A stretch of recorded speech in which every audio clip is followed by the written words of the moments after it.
ایوب سختیانی نے بیان کیا، ان سے اکرمہ نے، ان سے ابن عباس رضی اللہ تعالی عنہ نے کہ نبی کریم صلی اللہ علیہ وآلہ وسلم نے سورہ نجم میں سجدہ کیا تو مسلمانوں، مشرکوں اور جن و انس سب نے آپ کے ساتھ سجدہ کیا۔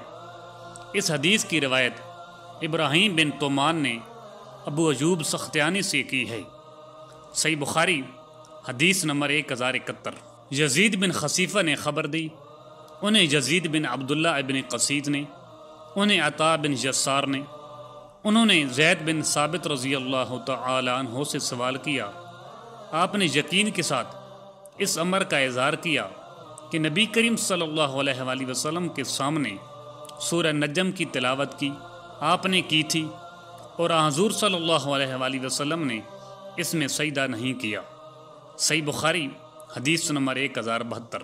یزید بن عبداللہ بن قصید نے بیان کیا، ان سے عطا بن یسار نے، ان سے زید بن ثابت رضی اللہ تعالی عنہ نے کہ میں نے رسول اللہ صلی اللہ علیہ وآلہ وسلم کے سامنے سورہ نجم کی تلاوت کی، آپ صلی اللہ علیہ وآلہ وسلم نے اس میں سجدہ نہیں کیا۔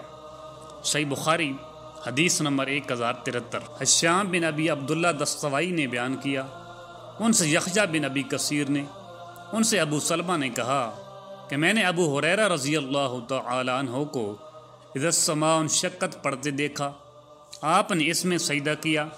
میں نے کہا کہ اے ابو ہریرہ، کیا میں نے آپ کو سجدہ کرتے ہوئے نہیں دیکھا ہے؟ آپ نے کہا کہ اگر میں نبی کریم صلی اللہ علیہ وآلہ وسلم کو سجدہ کرتے نہ دیکھتا تو میں بھی نہ کرتا۔ صحیح بخاری حدیث نمبر 1074۔